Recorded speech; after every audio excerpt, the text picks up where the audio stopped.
Hi everyone, Evan here. Welcome to the second tournament game, the second game of the Keres Memorial.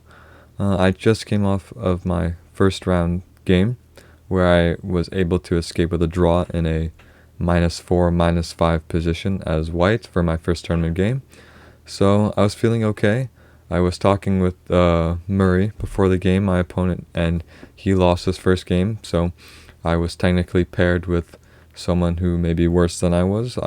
Because I had drawn, I was facing someone who'd lost, and I was talking with him. He's very involved in the chess community, runs rapid tournaments, and I was beginning to like this guy. I was meeting friends at a chess tournament for the first time ever, people sharing my passion, and it was a good time. And his friend was sitting next to him, and when I told him that I was unrated, it was my first time, he said, "Ooh, maybe you can scalp some rating points off this guy." So I was getting excited for the game. I was feeling confident. My first game with the black pieces. I like to play the Alekhine against e4, so weird openings because I like to surprise people. But to my horror, he played, he played d4 and I played d5, and he played the London. And I have no prep against the London. I've seen YouTube videos. I know that you can play c5. But truth be told, I have no idea what to do if they take. I assume you play knight c6 and play for e4, but I really have no idea. Or e5, pardon me. But I was completely on my own. And normally I wouldn't do this. You shouldn't do this to play opening theory that you don't know the basis behind, that you've just seen somewhere and you know the engine approves it. You need to know the ideas behind it. So this was bad on my part. Except I really hate facing the London system because I don't usually know what to do when they plug the center with knight e5 and then knight d2, knight f3 comes, and then everything's just glued in there, and I really don't know what to do. And that's what happened in this game as well. The center got locked down, and I was a little on my own. It was an interesting game, to say the least. One mistake from my opponents, I was able to capitalize on it, but I had my mistakes as well. So I played c5.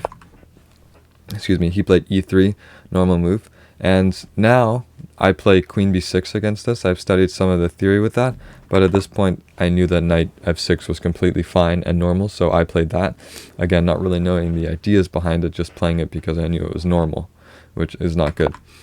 He played knight c3, which I knew was a little bit of a weird move, because normally in the London you play c3 and bishop d3 or bishop light squared bishop somewhere, and you move the knight to d2, so you can reinforce the knight e5 thrust. Normally you play knight c3 in the Jabava London, and the aim is to play knight b5. So I figured, okay, I'll play a6. It can't be wrong. It can't be bad, because if you don't play a6, you play knight b5. Let's say I play nothing, but let's say I play h6. Then knight b5 comes, and then you have to play things like knight a6 to stop knight c7. So I didn't really want to go into that. So I thought a6 was a safe move after knight c3, and then he continued knight f3, so just normal London stuff again. And here I played e6, just reinforcing the c4 pawn. Somewhere in this game I should have taken on d4 with my c pawn, since he doesn't have this c pawn supporting it or ready to play c4. So the c file was pretty much mine to do something with, and I didn't do that. So here even I probably should have taken, and then if he takes here, I just play normal knight c3 stuff, and it's slightly better for white, but it's almost equal. But instead, I just played knight c3 right away, or knight c6 right away. He prevented knight b4, which really wasn't a threat, so a3 is a little bit of a nothing move, but I didn't know what to do in this position, so I just played bishop d6, which in hindsight was not a very good move because of takes, and my queen is a little bit awkward here.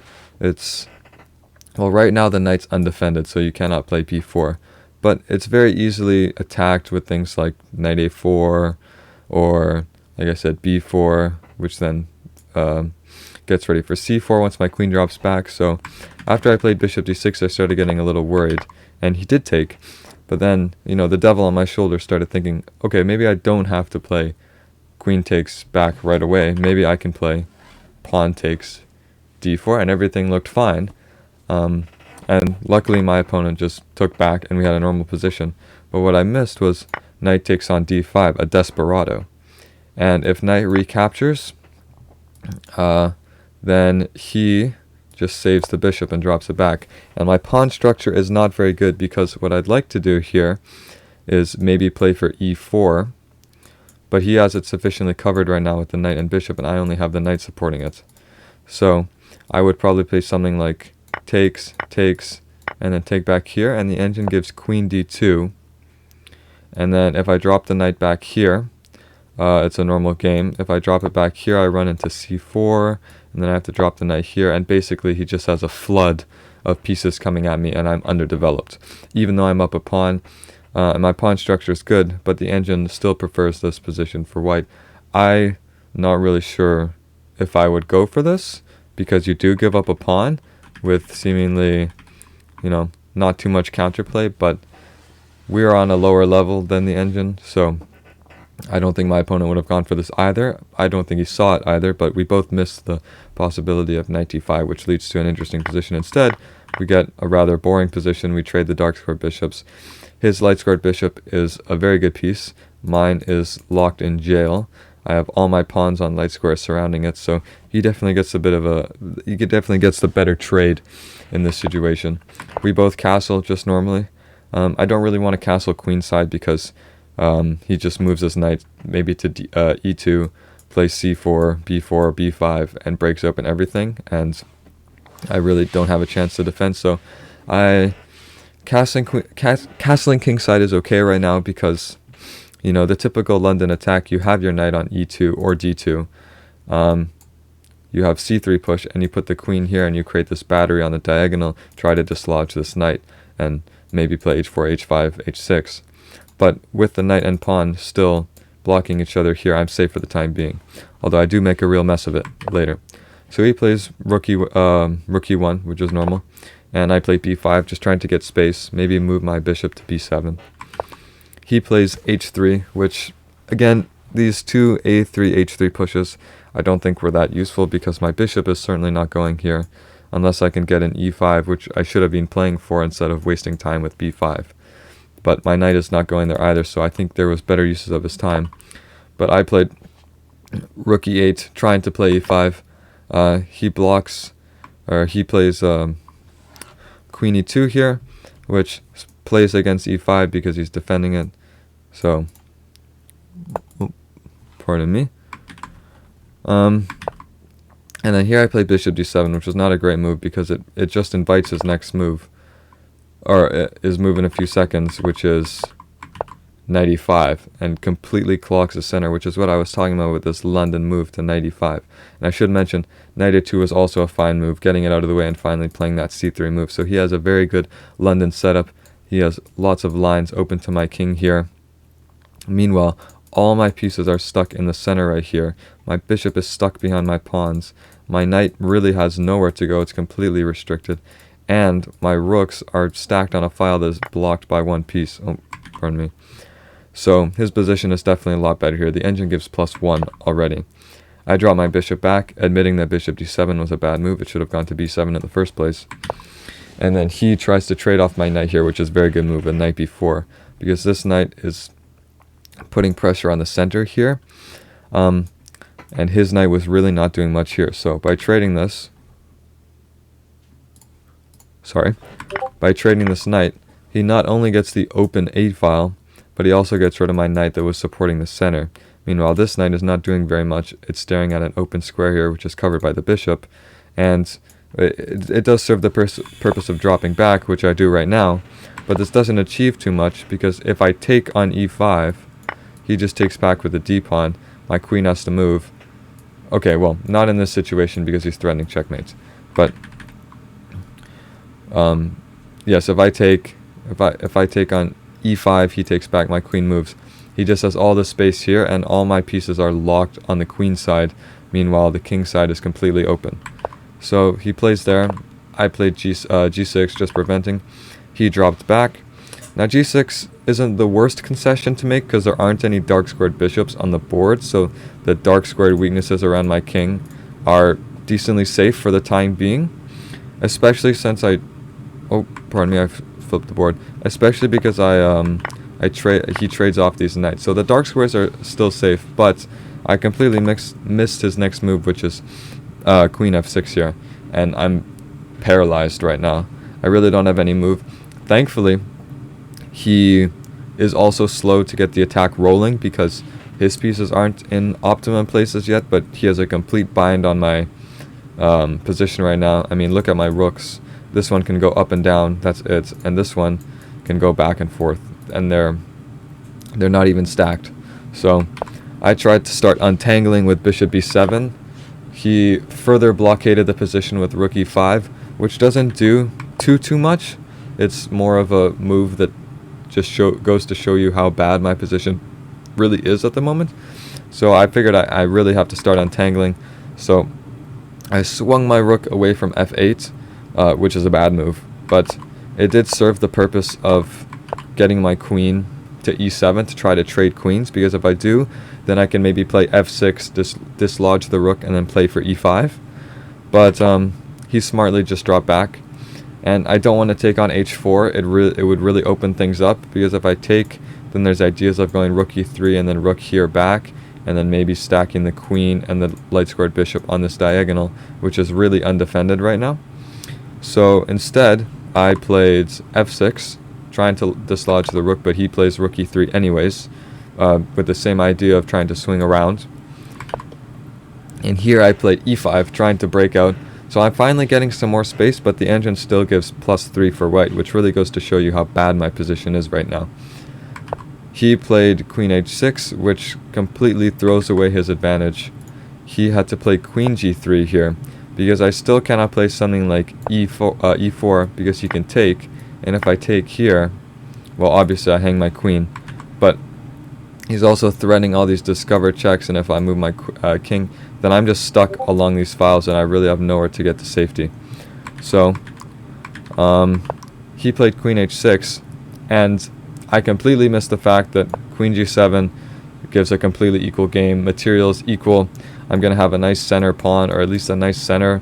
If he takes, I take back, and I have a good strong center here with my bishop supporting on d5. And if he doesn't take, I can push and then expand, and then I have a good light squared pawn chain. Even though my light squared bishop is still stuck, I can try to trade it off, and I have a good position. But I made a mistake. After queen h6, I played e4, completely missing his idea to go here, because if I take the bishop now, he takes here, I move, and he takes the queen. And oh,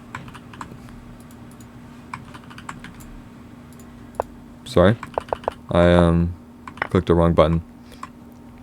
But also this move e4 in general is very bad, because I'm not even threatening to take, and now he's just threatening to take, and if I move my queen, then my f6 pawn hangs.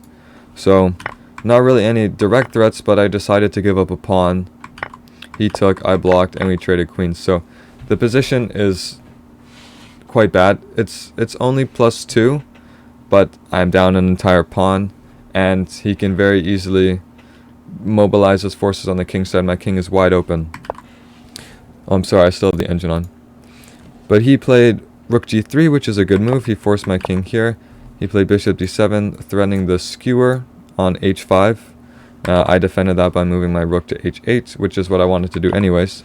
And then here he played this very perplexing move, rook g4. And we did not have a chance to chat after the game. I was going to ask him about this move, because it completely stumped me. I didn't see the point at all. My pawn is defended. It just blocks his light squared bishop. He's not threatening to double up or anything.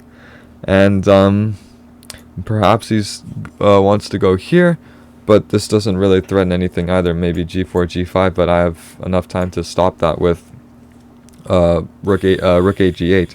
So rook f4 is a very confusing move. I really didn't know what to do after that. I thought, okay, he's giving me a gift, and the engine agrees. This move is really bad. It's now equal. It's +0.1 for white. So I played one of the best moves, which was to try to double up on the h file, because he really doesn't have a great way of stopping the two rooks down the h file. especially because his king can't run to safety too easily because the bishop still is in the way. And if I get my a rook to h8, then I'm threatening to skewer this rook over here, and my bishop nicely defends the h6 pawn once my rook moves. So he played f4, and now it's a draw. f4 is a good move though because it gives the king some space. It also prepares king f2 or g3, king g2, which is similar to what happened in the game. f4, and then here I made a mistake again. I played pawn e3, and my idea was to stop the king from getting to f2. Unfortunately, the intention is right, but he has a way to stop it, because he can always just play g3, bishop f3, and then king here somewhere, because the bishop covers all checks on h1, pardon me, and his king can just freely run away. And it doesn't matter that I have a passed pawn here, because he's going to have a blockade with the king and the bishop, so it'll be hard to get through. So I played pawn e3, he played g3, and here I played rook a h8, and here I was expecting him to give back a pawn. I thought he was going to play here. I would take, and if we check the engine, it's still almost +1 for white if we go here, just because my bishop still can't really move. It can only move back and forth because it has to stay guarding this pawn here, and my rook really doesn't have any moves. These squares are blocked, this check is blocked, I can't easily attack this pawn. If I go here, he can just go here even. So but he didn't go for that. He instead played king g2, and this allows a nice sequence for me, which I didn't see. So you can pause the video and see if you can find it. It leads to a forced exchange win for black. So I would get a rook, he would get my bishop. The position is still equal, but it would be easier to play for black, so I'll let you try to figure it out.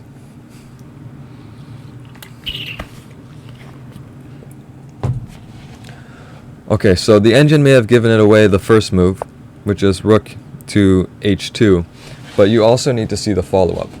So after this, king f3 is pretty much forced, because if you go to the back rank, then you lose this rook. So king f3, and then you play rook e8, and this is threatening rook f2 checkmate. And the only good way to stop this is rook f1, and now you take advantage of this weird rook g4 move, and you play bishop back to c8. And now we see that the rook doesn't have any squares except for h4, because this is covered by the pawn, king, king, king. So it can only go here, and then you play this very nice move, bishop h6, which attacks the rook here. And if the rook moves, then you deliver mate, because now the bishop covers this square. And if the rook doesn't move, well, if the rook doesn't move, then you take, and then it's a better position for black because of this passed pawn here, I believe. I haven't looked at the engine, pardon me, I could be completely wrong. I only saw this continuation. And the best move for black is rook h7, king moves, and now you give away the exchange. So white will probably get a passed pawn with these two against my one here, but for the time being, it's slightly better for black, and I can always double up here. But first I can't really double up because I have to stay protecting this pawn in the middle with my rook, which is the only way to protect it. And the rook can easily come here and attack this, and I do have a lot of weaknesses like these. My pawns are very split apart. So all in all, I do get the exchange, exchange up, but the position is still in the balance. Instead, none of this happened. He played g3, I played rook h8, and he played king g2. I did not play rook h2. I instead played bishop c8, basically forcing him to give back the pawn here. Take, and it's still a good position for black, or for white, pardon me. But to my surprise, he made a very, very bad blunder. I'm not really sure what was going through his head. I think maybe he thought once I take, he can go here, and then he's pinning the bishop, but he's definitely not. My pawn is there, so I'm really not sure what he was thinking with f5. it basically just takes away all the squares from the rook. And what made it worse is he did play here, and then I just played bishop e4 check, and this basically forces him to give up the rook, because if he does something like block, then I play here, and I can go here and win the bishop. I can force his king away from the defense. And if he does something like, let's say, king back, then I just simply win the rook. So he tried his best move, which was rook takes, and then I took back with the pawn here, and my pawns do a very nice job of cutting off the king, actually. So I'm still threatening to infiltrate, and he played rook g1 here, which simply won't do. I followed with rook h2. His only move is to go back, and then I just thematically wanted to trade off rooks. I'm up the exchange. I also have a dominating position, so why not trade rooks? He played b3, just a little bit of a waiting move. He didn't want to trade right away and bring my rook in with check, but I forced the issue because now I'm threatening to play rook f2, force the king away, and then collect the rook for free. So this pretty much forced him to trade rooks. He moved his king, and I simply just started going after the pawns. And he does have two connected passed pawns here, but his bishop can't really support them. It would have to go all the way around because my pawn on e4 does a nice job of protecting. So in my free time that he took getting the bishop, I brought my king up. I just have to be careful to not play king d4 and blunder the game away by blundering a fork here. But I didn't. I just took the... I do not know why all these are here. I just took the pawn on b4. In this position, he resigned. And I felt very bad after this game because, like I said, I was talking to him before the game, and he was very nice, very involved with chess. He also said he was dealing with some medical issues, so I felt really bad because his chess, he said, was not good this tournament and it was bringing him down. And for him to have another loss like this, it hurt. He's very nice about it though, and he actually finished higher than me in this tournament. So look who got the last laugh.